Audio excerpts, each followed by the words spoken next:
A todas y a todos. Como siempre, agradecemos la presencia de los medios de comunicación y a la gente que nos sigue a través de las redes sociales y del canal del Congreso. Antes que nada, quiero darle la bienvenida a quien hoy dará información sobre esta rueda de prensa, que es mi compañera Adriana Jurado, quien presentará 3 iniciativas el día de hoy y yo tendré la oportunidad de plantear una de ellas en el Pleno por el orden del día que se aprobó en la mesa directiva. Quiero dar la bienvenida, por supuesto, a las y los jóvenes que se encuentran aquí con nosotros, que parte del trabajo y la congruencia que ha llevado a Adriana al lugar en donde está es la consistencia y la constancia de trabajar por las niñas, los niños y los adolescentes. Por eso les agradezco que estén aquí, decirles que la iniciativa que presentamos como Grupo Plural y que por supuesto yo expondré en unos momentos en el Pleno del Senado, tiene que ver con la participación de los jóvenes en la decisión de los comités dentro de sus escuelas, de sus centros de estudio o de sus universidades. Por eso me siento tan orgullosa de ser coordinadora del Grupo Plural y mucho más de tener de compañera a Adriana Jurado, a quien le doy la bienvenida. Muchas gracias.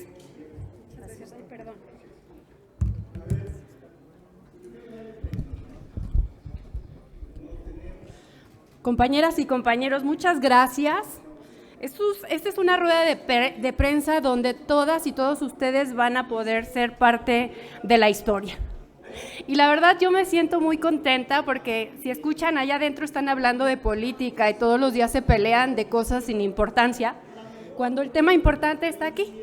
Les platico rápidamente que justamente cuando inició la pandemia, mientras todos los adultos estábamos ocupados en 1000 cosas, porque el mundo se volvió loco con todo este tema, hubo niñas, niños y adolescentes de todo el país que se juntaron y crearon un colectivo y se conocieron a través de la internet, a través de todos los estados del país.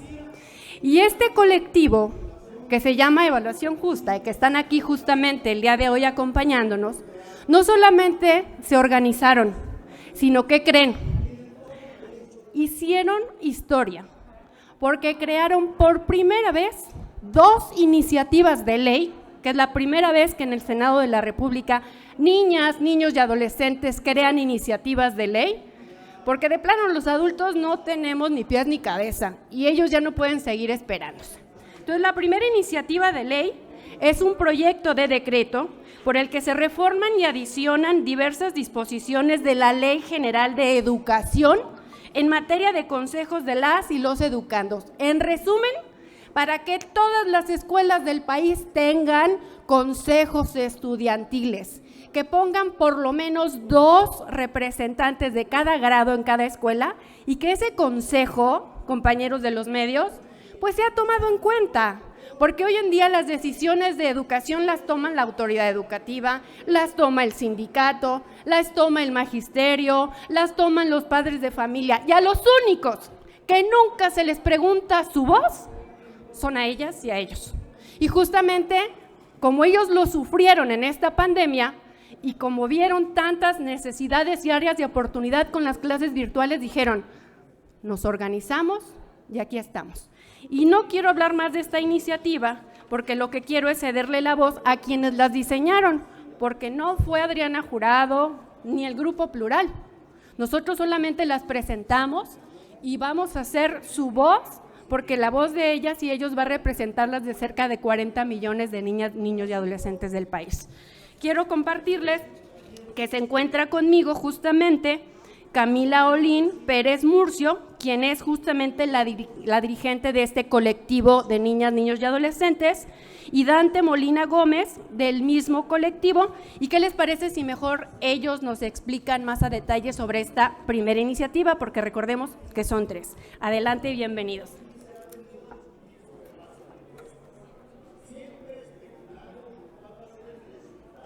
Ay, estoy muy chiquita. Muchas gracias por este espacio.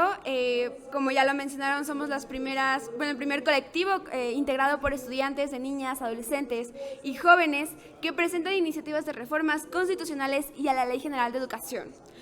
¿En qué consisten estos? Es decir, las iniciativas de reforma a la Ley General de Educación consisten en que los consejos que ya estaban desarrollándose en las escuelas, los consejos que se hacían a fin de mes, donde solamente estaban integrados por autoridades, por docencias, y a base de eso pues se organizaban para ver cómo usaban el presupuesto, para ver, organizarse respecto a todo lo de la educación.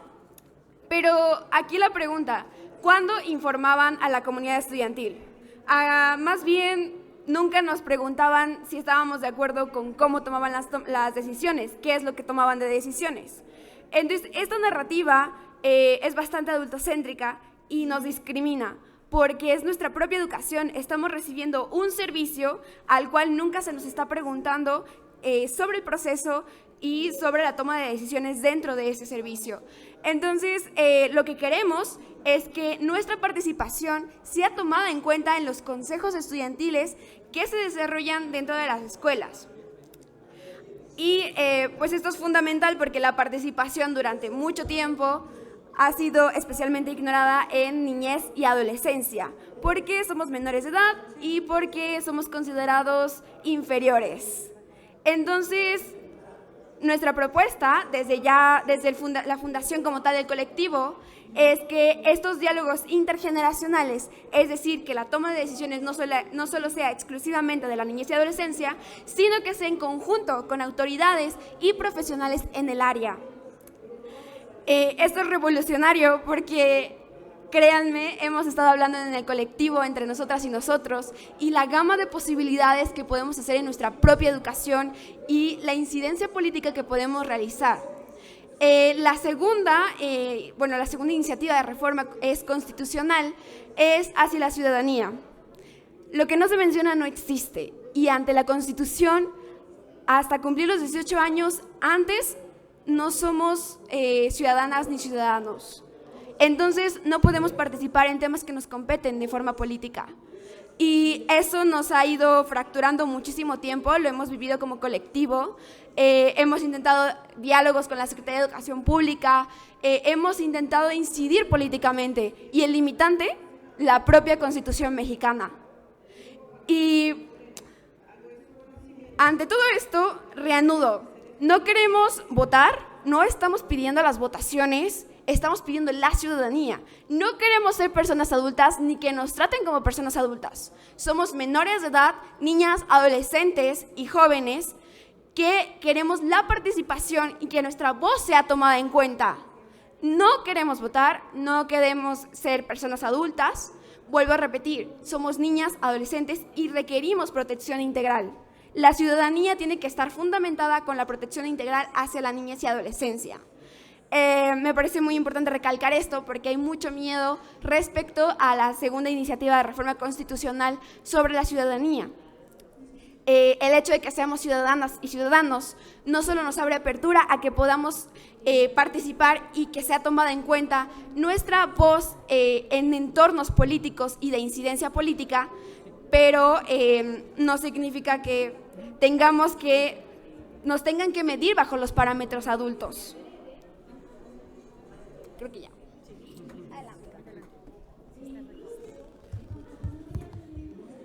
Sin participación no hay comunidad y sin comunidad no hay democracia.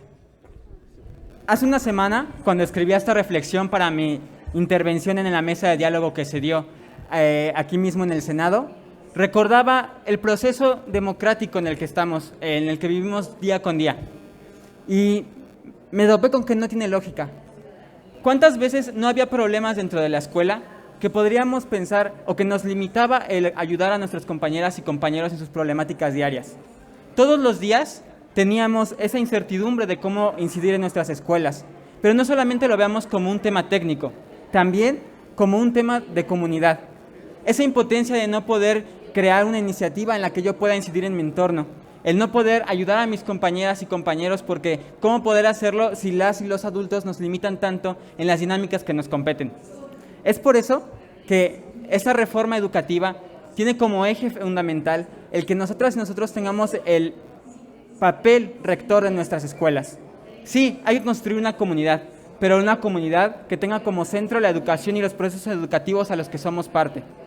Todos los días nos topamos con cosas como la incertidumbre sobre cómo nos van a evaluar, sobre si el día de hoy voy a poder asistir o no a la escuela, y más que nada también los mecanismos a los que no tenemos apertura dentro de la misma porque no se nos considera parte de la escuela. Vean las reformas educativas de hoy en día. La comunidad escolar, los consejos estudiantiles están estructurados por padres y madres de familia, por profesores, por exalumnos, pero no por los estudiantes. ¿Dónde se encuentra la lógica de eso? O sea, no hay una lógica continua en cómo la forma en que se legislan nuestras leyes.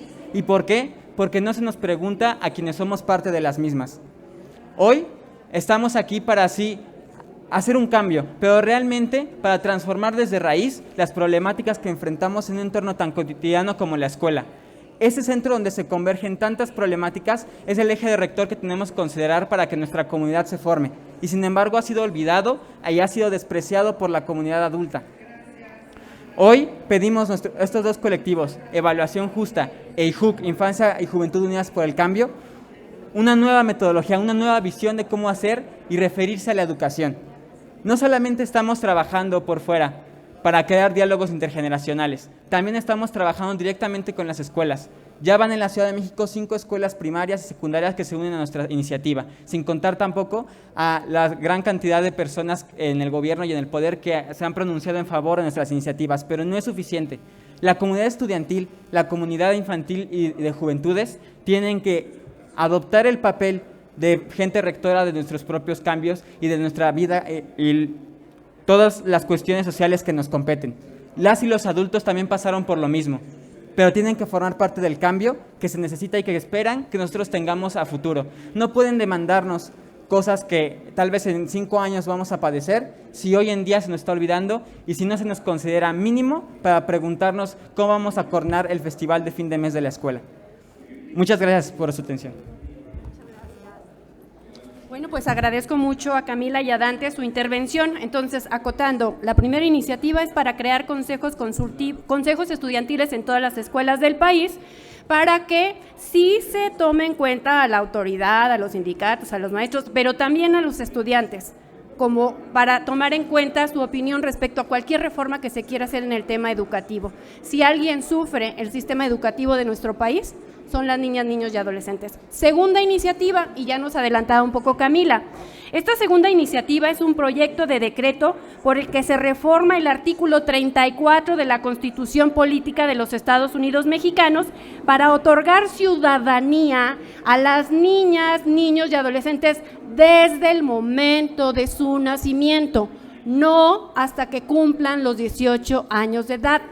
Esta iniciativa también fue creada por niñas, niños y adolescentes de este colectivo con el apoyo de mi querido Juan Martín Pérez García, autor junto con este colectivo de esta reforma, y él nos va a explicar a grandes rasgos cómo esta Red por la Infancia se involucró en este proceso histórico. Adelante, Juan Martín. Hola, muy buenas tardes a todas y a todos. Gracias por estar acá y gracias también a la senadora Nancy La Sierra y a la senadora Adriana Jurado y a varios senadores y senadoras que se han estado sumando a estas iniciativas. Miren, como ustedes recordarán, México, como uno de los integrantes de Naciones Unidas, hace ya 72 años se sumó a la Declaración Universal de los Derechos Humanos, que esto surge junto con Naciones Unidas después de la Segunda Guerra Mundial. El artículo primero de esta Declaración Universal establece que todas las personas somos iguales en derechos. Y remarco, todas las personas. El problema es que nuestro país no ha armonizado el artículo 34 constitucional creado en 2017 y que, como saben ustedes, la Constitución de 1917 recuperó la normativa anterior de ya más de 150 años que rige nuestro territorio, pero me refiero específicamente a 1917 la Constitución. Desde 1917 a la fecha ha tenido 2 modificaciones el artículo 34. La primera, para reconocer el voto de las mujeres, y ahora está establecido que son ciudadanos y ciudadanas los hombres y mujeres. Y la segunda se hizo para poder homologar la mayoría de edad, porque antes había mayoría de edad de los 21 años y 18. Hago referencia a la Declaración Universal que después se vuelve a actualizar, digamos, en el marco normativo internacional con la Convención sobre los Derechos del Niño y establece que los niños, niñas y adolescentes son sujetos de derecho. En términos jurídicos, nuevamente nuestra Constitución no se ha homologado con estos tratados internacionales. Y tenemos una revolución importante en México en 2011. Ustedes recordarán que en junio de 2011 se actualiza el artículo 1 constitucional y establece que todos los tratados internacionales en materia de derechos humanos tienen el mismo rango que la Constitución. Es lo que surge aquí en términos técnicos como el control de convencionalidad. De tal suerte que nuestra Constitución se ha ido actualizando. La Suprema Corte de Justicia afortunadamente ha ido también actualizando la jurisprudencia, las resoluciones, y eso nos permite entonces plantear técnicamente lo que ellos y ellas han venido luchando en este tiempo, y cosas tan simples, y les pongo 3 ejemplos. Desde hace 2 años que surge el colectivo y que empezaron a hacer actividades, solicitaron por escrito, como lo establece el artículo 8 constitucional, reunión con la autoridad educativa, en aquel tiempo Esteban Moctezuma. Como no son ciudadanos y ciudadanas, para que eso tenga validez, tiene que hacerlo a través de una persona adulta. Eso significa que no les han respondido hasta el momento. Esto es un contrasentido, porque son los que, como ya han explicado antes, están padeciendo las decisiones o las van a gozar las decisiones que toma el mundo adulto. Este pequeño acontecimiento puntual de un oficio que se presenta a la Secretaría de Educación Pública, el derecho a la audiencia que está establecido en la Constitución, no es otorgado porque no tienen reconocimiento de ciudadanía. De tal suerte que lo que se está dando ahora, y en eso quiero agradecer muchísimo su compromiso y todo lo que han estado haciendo, es que se abre la conversación para que el mundo adulto reconozcamos nuestro adultocentrismo. Me parece que lo ha comentado perfecto Camila. No están pidiendo ser personas adultas, lo serán cuando cumplan la mayoría de edad. No están pidiendo el voto ni tomar decisiones que corresponden a lo que la Constitución establece en el artículo 35 y 36, que son derechos y obligaciones del mundo adulto. Cierro un poco el comentario recordando que el Comité de Derechos del Niño de Naciones Unidas ha pedido al Estado mexicano homologar su normativa en el estándar de la Convención. No lo hemos hecho en todo. Y esto es central porque México va próximo, el otro año estará México ante el Comité de Derechos del Niño para presentar su examen, y será muy buena noticia que así como se puedan crear los comités escolares para homologar la Ley General de Educación, también se puede homologar la Constitución. Esto nuevamente es revolucionario para la agenda de derechos de niños, niñas y adolescentes, como lo fue el artículo 1 constitucional en 2011. Sabemos, y eso lo tenemos presente, que se va a despertar el miedo adultocéntrico, pero esto va a ser la oportunidad para que todas y todos reconozcamos que así como tenemos este machismo construido en nuestra historia y que lo vemos normal y que estamos revisándolo con ayuda de las luchas feministas, la lucha de niños, niñas y personas jóvenes nos va a ayudar a reconocer esta cultura adultocéntrica que tenemos y que necesitamos cambiar. Y agradezco profundamente que sea el Senado nuevamente, como lo fue en 2014, la apertura para lograr la Ley General de Educación, que sea ahora la apertura para lograr esta reforma constitucional y que México se coloque en el estándar internacional de reconocer que los niños y niñas son personas. Así de sencillo, de eso se trata. Muchísimas gracias. Muchísimas gracias, Juan Martín. Y tercera y última iniciativa, les comparto que las 2 anteriores y esta tercera que les voy a compartir ya se registró hoy en la sesión permanente. Entonces, bueno, ya con eso inicia todo su trámite burocrático y deseo de corazón que las y los senadores le digan sí a la niñez y adolescencia de México, porque además es nuestra obligación. Tercera iniciativa, es un proyecto de decreto por el que se adicionan y reforman diversas disposiciones de la Ley de Migración. Miren, no es lo mismo ser niñas, niños y adolescentes de México que ser niñas, niños y adolescentes migrantes que llegan a México. Si a las niñas, niños y adolescentes de México no los escuchamos, seguimos dándoles la espalda y por eso el país está como está. Imaginemos lo que pasa con aquellos que vienen huyendo de sus países donde no tienen comida, donde están en peligro, donde no tienen un hogar, donde muchas veces llegan a nuestro país solas y solos. Y entonces esta reforma a la Ley de Migración es muy concreta.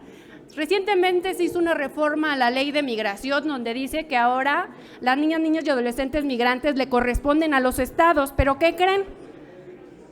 Desaparecieron las unidades migratorias donde ellos eran retenidos en lo que es ilegalmente, porque además eran como prisiones, pero además estaban encerrados. Y bueno, esto ahora ya no se permite, pero ahora no hay ni eso, porque no dieron recursos, la federación no dotó de recursos a los estados, es decir, que ahora están peor que nunca. Y en esta ley de migración lo que buscamos es que se dote de los recursos suficientes a los estados para que se les pueda dar atención integral. Y segunda reforma dentro de esta tercera propuesta es para que las familias de acogida, que son hogares temporales y que en la Convención del Niño viene y que en la Ley General de Protección viene, sean el lugar donde esas niñas, niños y adolescentes migrantes no acompañados puedan estar refugiados temporalmente, en lo que México cumple con su obligación de proteger sus derechos y restituir sus derechos cuando su vida está en peligro. En resumidas cuentas, esas son las tres iniciativas.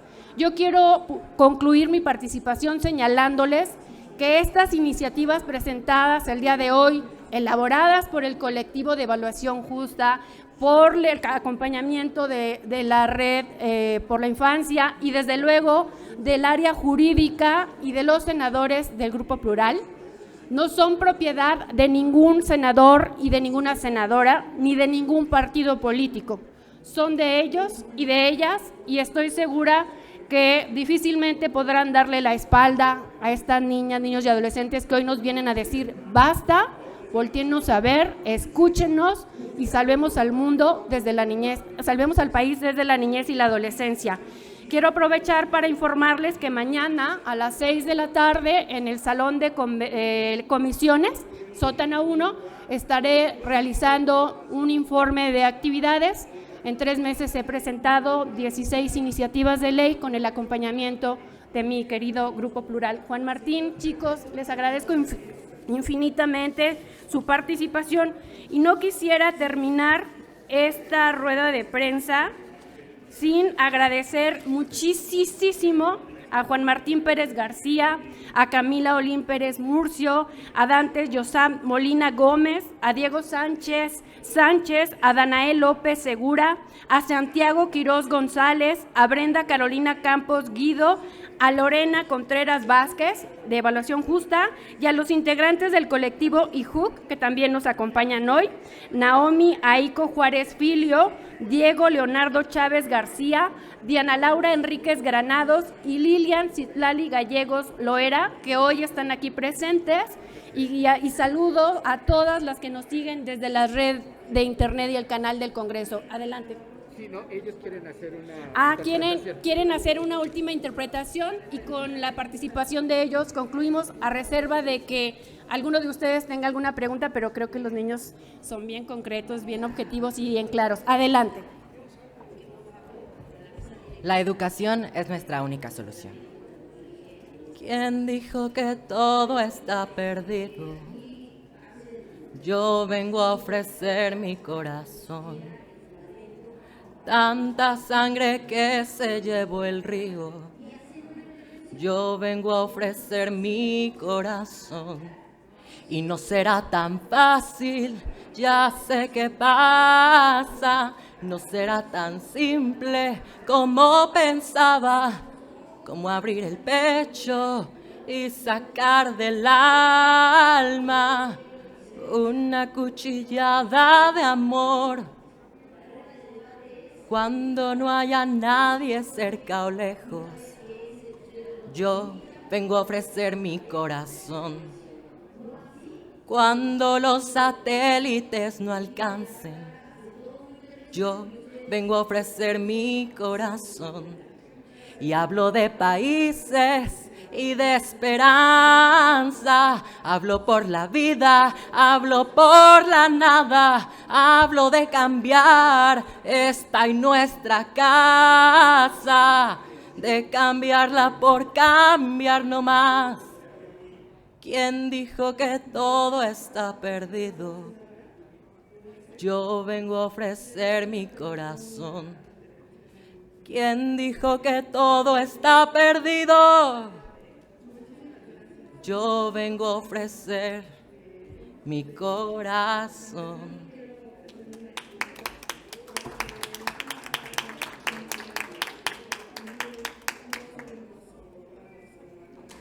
Muchas gracias, compañeros de los medios, y ojalá y nos ayuden a darle mucha difusión. Gracias. Gracias.